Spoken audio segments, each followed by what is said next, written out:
Welcome to the podcast, Speaking to Influence, Communication Secrets of the C-Suite. I'm Dr. Laura Sicola, your host, and our focus is on mastering communication as an essential leadership skill so that you can command the room, connect with the audience, and close the deal in any context.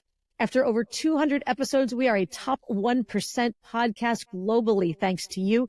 So if you love listening to these conversations as much as I love bringing them to you, please take 30 seconds to leave us a 5-star rating and review on your platform of choice, or check out the website ratethispodcast.com/influence and follow their super simple instructions. On with the show. My guest this week is Angelo Valletta.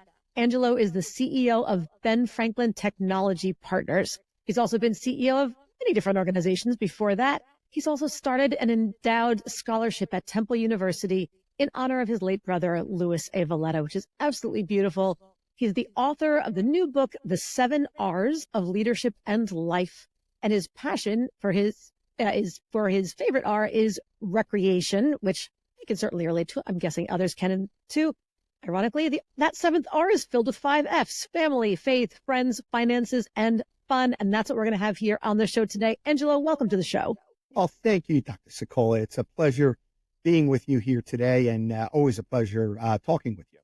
And, Laura is great, so feel free to stick with that as we have this conversation. Thank you so much. Now, what is your fun fact?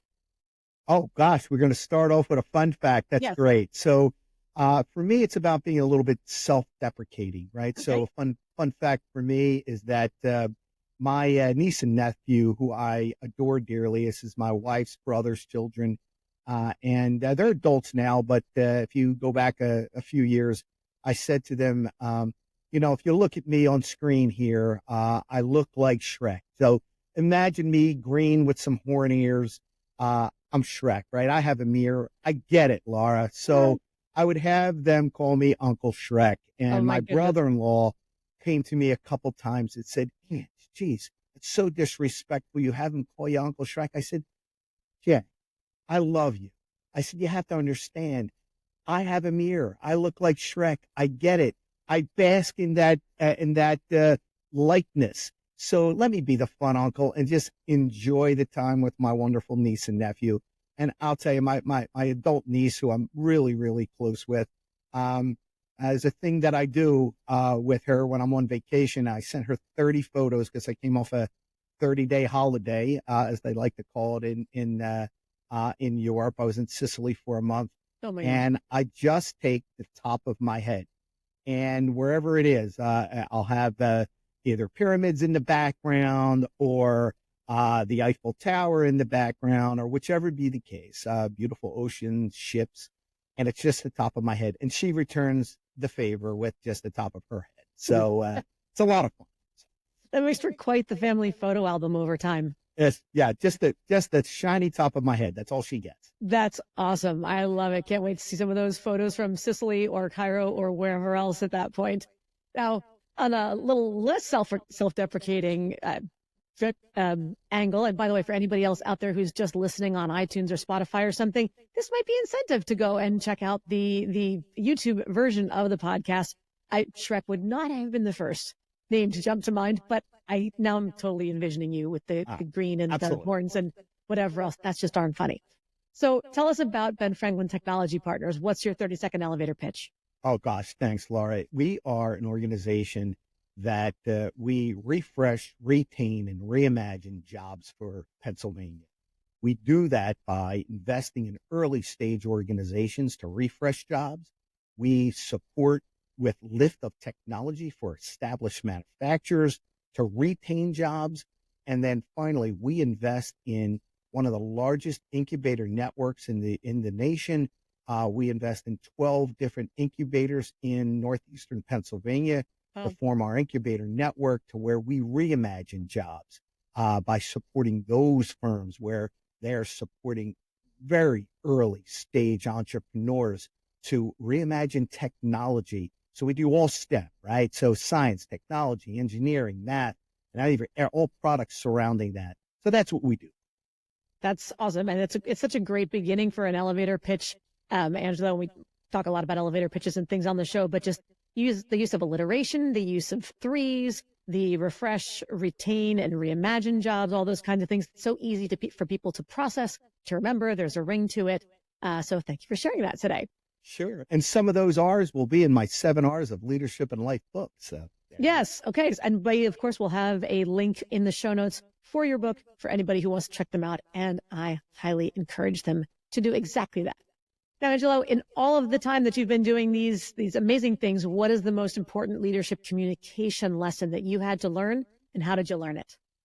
boy, Laura, for me, it's about keeping it concise, right? So even at a young age, I like to drone on, Laura. So hopefully I don't do that today. But my mom would say to me, Angelo, you were born with 2 ears and 1 mouth. Listen twice as much as you speak, please. And I learned that at a very early age. Now, I may not subscribe to that all the time, but I try to keep it concise, on point, so my listeners don't get confused. And, it goes back to a lesson I learned that when I was reading Albert Einstein's autobiography. And he said, if you do not know your subject well enough, you will not be able to explain it simply. So try to take those lessons learned from that perspective and really try to communicate complex um, ideas, information, finances, investments to boards, advisors, or whomever you're speaking. It's very key to being a successful leader and servant leader in our daily life.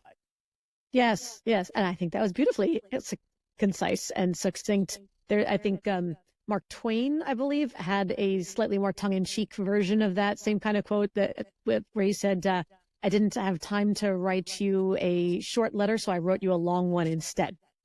Yes, a little bit opposite of Einstein, but the same point. Right, exactly. It's harder. The point is, it's hard to be concise. It does take work. It's easy to be verbose and kind of figure out your own point as you're articulating it, needing to hear the sounds come out before you even realize where you're going with your own message. For sure. Nobody wants to go along that journey with you. They just kind of want to meet you at the destination. And for an individual that's wired as an engineer, it's very hard, right? So when someone asks me a question, I almost have like the decoder ring in my brain. Yeah. Taking the complex information, trying to put it together succinctly and be able to communicate to that individual. So no, I'm not going to drink my Ovaltine today, but the decoder ring is in the top of mind for sure when I'm trying to explain. And I think, whether you're an expert in engineering or in finance or in human resources or architecture, whatever your space is, this is where we all get stuck in what I like to refer to as the expert's curse. We know too much, and either we don't understand what everybody else doesn't understand about it, and so we don't know how to simplify in terms they'll understand, or we talk over their heads and we do keep it short, but not digestible or comprehensible to somebody who doesn't have any of the background to know. So super great lessons to help us bear in mind on a daily basis. Now, tell me about your either DISC profile or Myers-Briggs or some other assessment that you've taken and how it has influenced you in your communication with others. Sure. I take from a communication perspective that servant leadership, empathetic approach, right? So any of the profiles typically took me and my personality, and that those type of profiles, they've kind of formulated that you are an empathetic, you are a servant leader. How do you drive that out into your organizations and leadership styles? So I learned that along the way. I didn't even know when we did this 20, 25 years ago what servant leadership really was, but I was living it every single day, right? So there is a motto that I have within my organization, and it kind of really kind of puts a blanket around my servant leadership, to where when new individuals come in within the organization, or when I'm new to an organization, that I say this one motto is that I work for the team. I don't work for my clients and partners. Because if I'm working for the team is working for the clients and partners. And as CEO, we have to recognize that we give the empowerment to the teams. We give support to the team. So every single day, I'm thinking of, are we doing things right? Do we have the right culture? Good culture, not toxic culture. And I know Mm, we'll probably talk a little bit about that later. sure. But the key point is I'm working for them. They know they have someone working for them every single day and supporting them, empowering them, and giving them the right education, giving them the right tool sets, giving them the right environment, virtually or hybrid or in the office, wherever that may be. We need to do that as leaders, Yes. but also understand that every single person, like every single snowflake, is different, right? Yes. So every person, every personality, they've come from different walks of life and cultures and backgrounds and expertise. And we as leaders need to meld that all together to have a cohesive team to be able to drive our products, services, environment for our clients, partners, forward, and whoever we are supporting on a consistent basis. So tell me about a time when you made the wrong call and had to fix it. Who did you approach first? And what did you say to them? How did you open that conversation? Sure, sure. There's been a lot, Laura. So I'll hone in on one that it's really near and dear to my heart because I waited too long, and Mm, it was an individual within the group. Let's call him Bruce. okay. And Bruce, his person is just a toxic engineer personnel, Hmm. right? He would be able to out engineer and out support people 3 to 4 to 1. It's brilliant, Mm, brilliant engineer and technologist, but his personality was toxic. mm. Um, How so? When he, you say toxic, what did that look or sound like? you know what? There's honesty and then there's brutal, Mm, right? And that's what Bruce was. He would deliver brutal honesty to where it wasn't borderline of calling people stupid. He would actually say it. mm. That is a stupid idea, and you are stupid for bringing this up. Wow. And I let that go too long Yeah. because I felt that we could not live without that expertise that I didn't think we could find. Well, Yeah. there was a group of the team said, "Ange, you're either going to lose one or all of us. We love you. We love how you lead. We love your servant leadership. We love how you empathize, but you protect one." And they didn't name the person, but we all It, knew who it yeah. It was. wasn't hard. So I tried to coach, and it didn't work. I even went down to the level of drawing a circle on a whiteboard Hmm. and putting 25 X's in the circle and 1 X outside the circle. And I said, inside that circle is the circle of trust, Bruce. You're this X on outside of that. Mm, And I said, it doesn't matter how of a high level engineer and a technologist you are, you alienate. And about 30 days later, we knew there weren't going to be a change, but this was over a 4 to 6 month period. mm. And we made that change. We removed Bruce after one of his outbursts. And it's funny is that the team, the 25, were being held back by the one. Of course. And sometimes when you can't see the forest through the trees, uh, huge experience for me, a huge learning experience for me. But here's what I did. After we realized that that was the right decision, I personally apologized to every single one of my team members and said, I was wrong. I waited too long to make this decision, and I'm sorry for making your life miserable. Mm. How did they respond to that? Thank you. That's what they said, right? And they said, "Well, we wish it was 6 months sooner, but we're all moving in the right direction." Yeah. And actually, it was one of my favorite teams that I've had in my close to 40 years of working work in the industry, in the technology industry. One of my favorite teams, just super super people that because of one, we actually came more of a team together. Yeah. No doubt. No doubt. I'm curious if you could go back in time. You said you waited about 6 months too long. If you could go back 6 months earlier, what was the inflection point that if your radar had been on and less whatever buffering or whatever it was trying to do, that the radar should have said, now it's time. What was that moment? The moment was when I actually witnessed the outburst personally, right? So most of it was people would come and talk to me about it, but I didn't see it firsthand. And that was a culmination of 2, 4, 3 months, over a course of time. Several people would come in, have conversations with me. Bruce made me cry today. And that was a man talking to me. Well, so, yeah. Crying for anybody, but yeah. Absolutely. Right. But you don't brush it off. You still have to go through the process. Right. Mm-hmm. And then until I witnessed it firsthand of that outburst, but no accountability, no apology. I said that was the shift. That was the slap across my face to get something.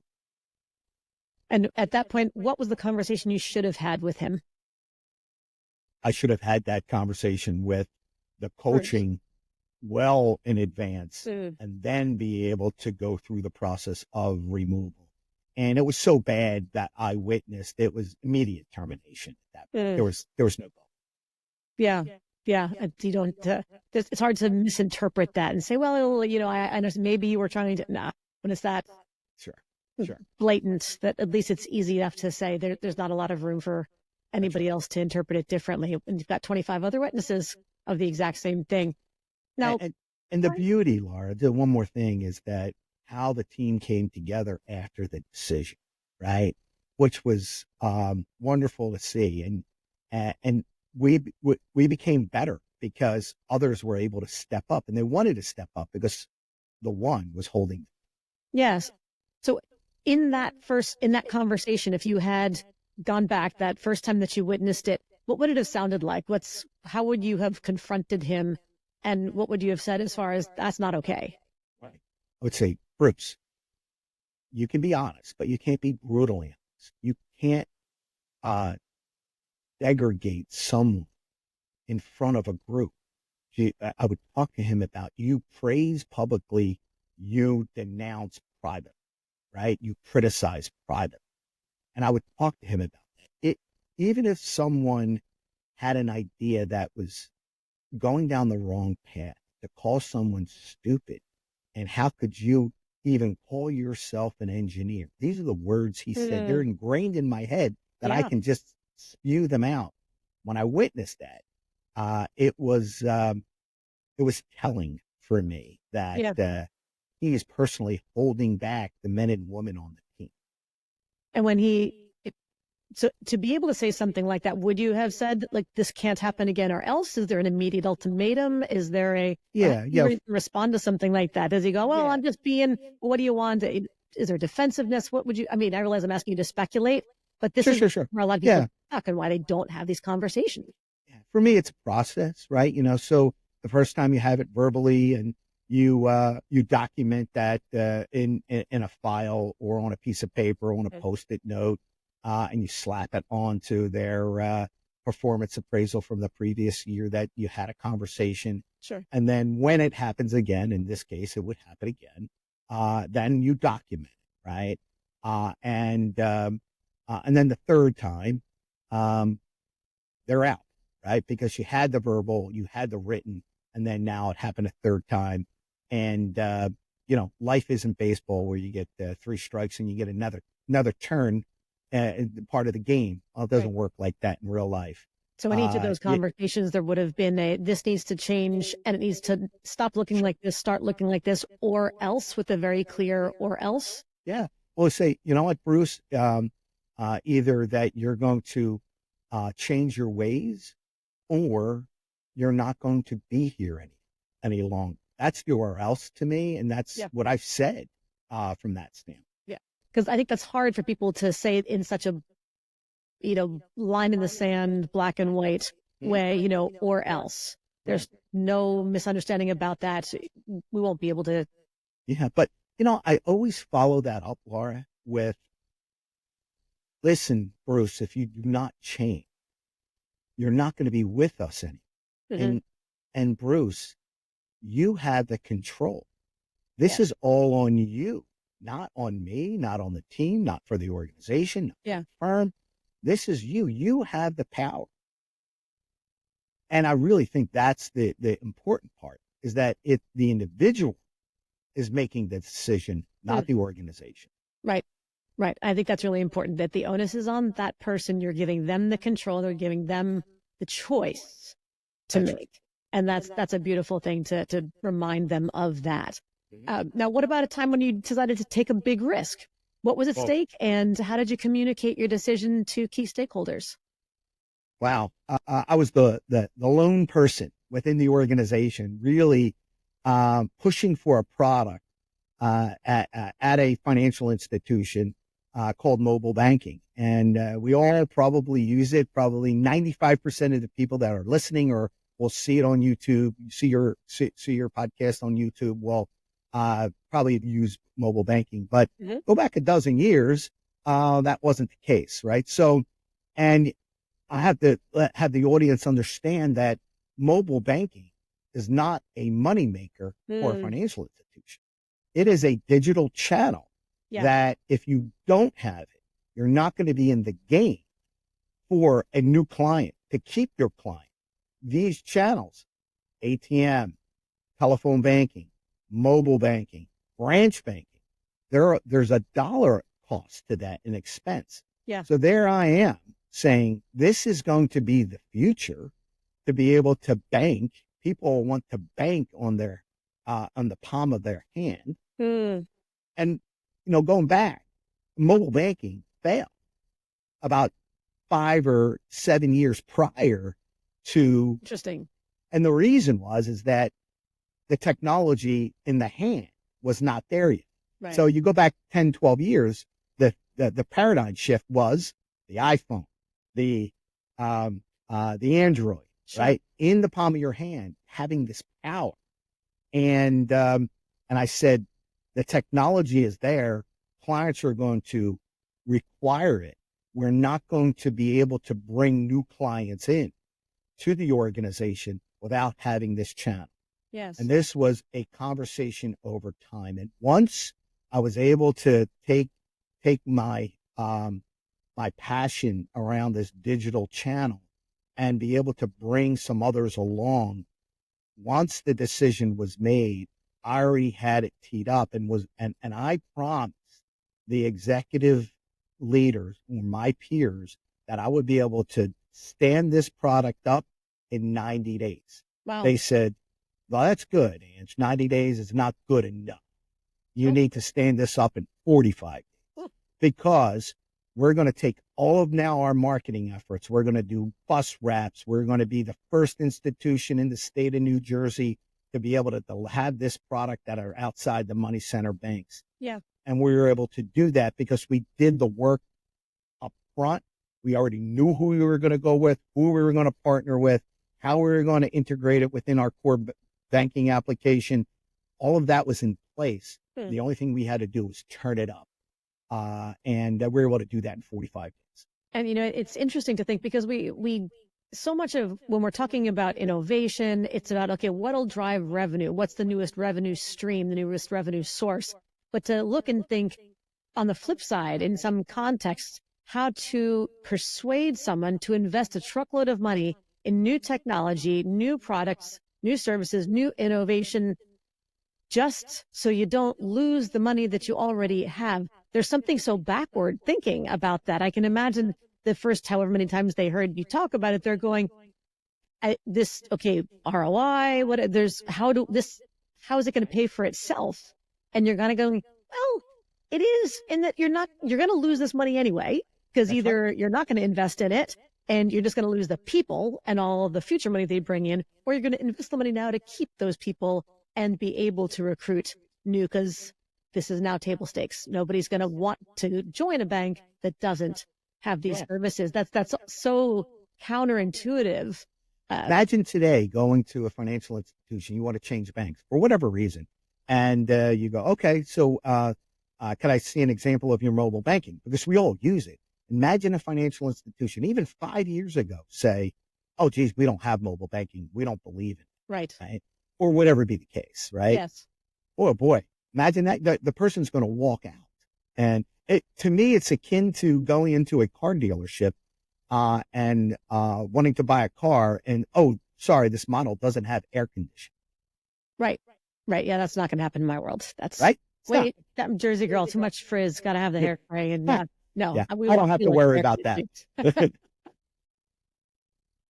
All right, well, there's a challenge for the organization. Let's challenge our audience. Angelo, this is an opportunity here for our listener 24-hour influence challenge where you get to talk directly to the audience and challenge them to take one step that they can complete within 24 hours to have more influence. How would you like to challenge our listeners today? Oh, wow. Great question. And it's a great close. I'm going to challenge the audience to find a time to be empathetic and really understand why you're being empathetic, right? Don't just go through the motions. Do it, live it, understand it, so you can work with an individual to drive them forward, to make them more successful, and that could be up or down within the organization. So I challenge people um, to manage up, right? Reach out to um, the peers of your leader and see how you can help them. It's the same thing as networking that we do every day.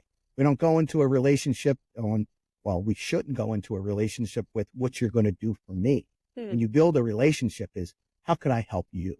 Right. And you should almost be in a race to ask that question to a person. How could I help you? Yes. What could I do for you today? And that's what I like to challenge people. Beautiful. Thank you for sharing that. All right, everybody, go out there and practice empathy and asking how you can be of service to someone else. Now, what is a communication skill that you weren't born with and had to learn? And how did you develop that skill? Sure. I talked a little bit about being concise, right, Laura? Mm-hmm. And my mom telling me 2 ears and one mouth. Right. I really think I'm a good speaker. I've been keynote headliner several times in many different arenas and so forth. But for me, it's about the story. I haven't always been a storyteller, right? And I think we communicate, and I think hopefully I've done a good job today, Laura, about communicating via stories, either be mobile banking or empathy or how I've led through a challenging situation where I was wrong, right? So that's about story, right? Sure. So we have to figure how to tell a story and how to tell the story concisely, right? Because in our brains, we have the full end to end, and not everyone has the time for the end to end, right? I probably could have talked about that Bruce story for about 45 minutes. Well, we only have 30-minute segment, Sure. right? So the key is to take those points and some things that I'm missing. A great interviewer like yourself will insert questions because your audience will want to hear some of the answers to those questions, right? And that's what the conversation's all about. So it's about learning that story. And fortunately for me, I had an incredible CEO that I was working for that was a great storyteller. This individual was a very good leader, a tough leader, but boy, oh boy, could he tell a story. So I kind of honed some of those skills and I would ask him questions. And for me, how I garnished his support in regards to storytelling, I was on him all of the time and asking him, let me stand in for you when you have two bookings, you're back to back, you can't make it for some reason because of the family issue. Those things happen during the course of a year. Instead of tapping the CFO or head of lending, why don't you talk to the tech and ops guy? Yeah. Let me do that for you. And boy, oh boy, I hounded him for about 6 to 8 months. Boy, I see that you asked Tom. I see that you asked Dan. Still haven't asked me yet. Interesting. Right. And I would just keep on it and say that I'm ready for it. What do you want me to talk about? And then finally he did. And then at that point, for every 4 keynotes or discussions that he needed to go to and he couldn't, I would be at half of Mm. And what role So, were you in at that time? head of tech and ops Okay, got for it. a financial institution. Yeah, Yeah, running a few lines of businesses, but yeah, I elevated at that point yeah, to do that, right? sure. And I see myself when I'm having these conversations, um, not telling his stories, but telling the stories like he, Okay. because I really think he is a wonderful storyteller. And I ask that question because I think there are a lot of people out there who would be afraid to ask those kinds of Mm. questions, to go to someone above them and say, let me take this opportunity for you. That you did it in a way that is a win-win. It's not like, hey, I'm better than you, but make it about me, me, me, me. You're saying when you don't have time, consider me as your backup. Let me be your deputy, your pinch hitter, your understudy, your whatever it is. But um, I'm here for you. Step it up, and would like to take that chance. And to that, it wasn't just like you said it once and then you left it out there. You kept gently reminding them, pinging them, nudging them. Use whatever verb you want, but Poking the them, reminder, absolutely. poking them, nudging, harassing them, which of course has a totally different word in HR, so we'll take that one out of it. But the point being that you didn't let it go. It wasn't like, well, I told him once and he didn't give it to me, so oh well. You got to keep reminding them. Sales, marketing. It used to be 7 touches before you get the close. Now it's more like 70 with all the noise that's in everybody's ears.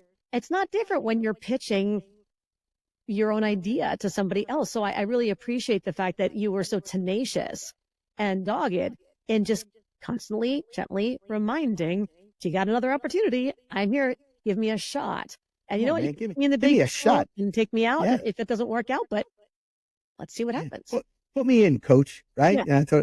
Yeah. I used that term once. I forgot that I even said that until just now. It's like, come on, Tom, put me in, coach. I could do this, right? Yes. And it's funny is that the same type of tenacity that you said, and I love that word, because I don't see it being negative. I see it very No, not at positive, all. right? Yeah. So, and I tell that to young individuals that are in the first quarter of their career, Mm. right? And one of the challenges, maybe this is a full topic for another show, is how does individuals that are in the first quarter of their careers balance this remote, hybrid, not being in the office? And fortunately for me, I had an incredible mentor and leader Mm. within the first real job that I had in customer service. Carolyn Kelly, Thelma Brown, incredible leaders in their own right. And one of the things that they took this young knucklehead from South Philadelphia and said, "Boy, I think this young man has some potential."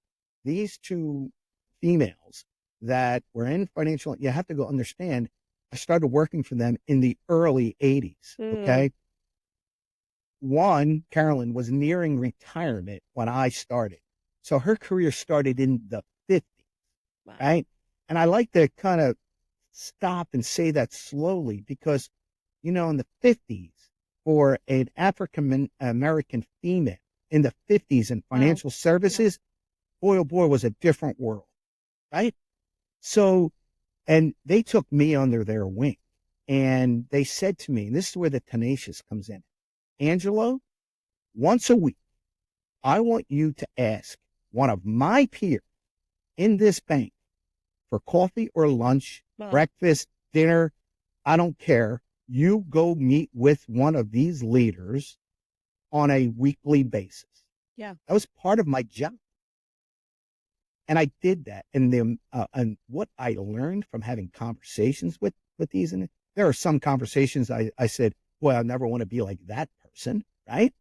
But it was a learning experience. But what I didn't know at the time is that they were exposing me to the financial institution. So when I was ready to grow, I already had the relationships. Yes. Yes. What is special people that I didn't understand until the '90s, what Yeah. they were doing to me. And I really didn't have a heart to heart until I spoke with Thelma. She was now retired. She was about a decade before Carolyn. And let me tell you, and then of course I start to probe, what was it like for you and Carolyn in the 50s to have to deal with racism, misogyny, all the stuff that would happen in the 50s that typically aren't, I'm going to say typically, I'm not saying they're not. What I'm saying is that typically are not in the workforce today. Not to that degree, at least. Well, right? Yeah. Sure. Right. So it was an incredible learning experience, and having these two as my first mentors. Oh my goodness. I couldn't, I don't know how I can ever replay it. It's a blessing that just keeps giving. It'll be for the rest of my career. Well, let's do them some honor. What were their names? Thelma Brown, Carolyn Kelly, from Provident National Bank that turned into PNC Bank in the mid-'80s. Beautiful. Well, to both of these wonderful women, thank you for being the role model of leadership that you are, and helping Angelo pass it down, and me pass down through me and through everybody else out there. Please take those messages and continue their legacies by helping others uplift them as well. So Amen. Amen. With that, then, Angelo, thank you so much for sharing all of these lessons with us today. Is there anything that you'd like to give our audience?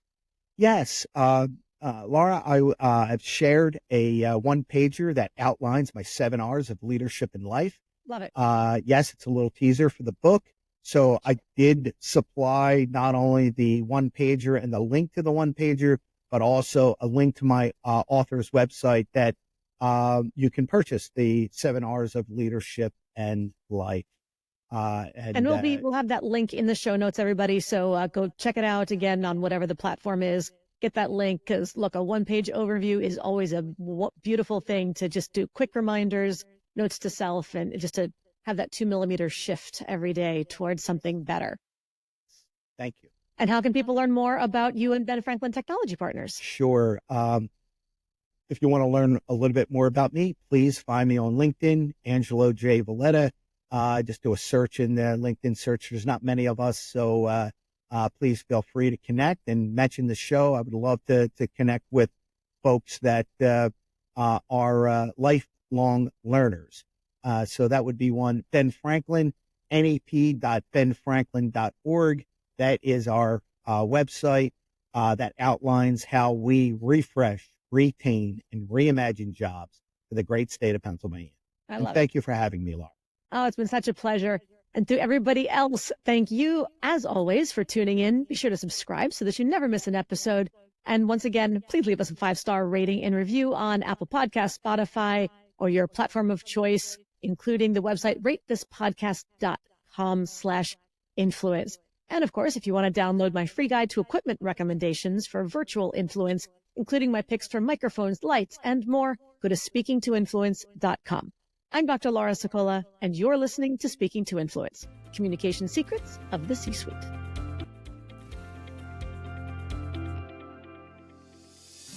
Hi, everyone. This is Dr. Laura Sicola, and I want to sincerely thank you for listening to the Speaking to Influence podcast. If you love listening to these episodes as much as I love bringing them to you, be sure to subscribe so you never miss an episode, and please rate and review our podcast in order to help us expand our reach so even more people can master the 3 C's to command the room, connect with the audience, and close the deal. Thanks for listening to Speaking to Influence, Communication Secrets of the C-Suite, the show for leaders who want to speak with impact. The hosts, producers, owners, and media distributors of the show make no guarantees that the strategies and information discussed will result in profit or other success, and may result in losses. The opinions and statements of the hosts and guests do not necessarily reflect the opinions of the owners, staff, managers, broadcasters, or sponsors of the show. No medical or psychological therapy or personal or professional wellness or relationship advice is offered in the show. You are advised to seek counsel on matters related to your health, family, relationships, job, or other business and legal matters from licensed advisors in those areas prior to making any changes in business or lifestyle. No information provided may be suitable in your situation. As always, take responsibility for the decisions and actions you take, including the reactions they may make in your work, family, health, and life.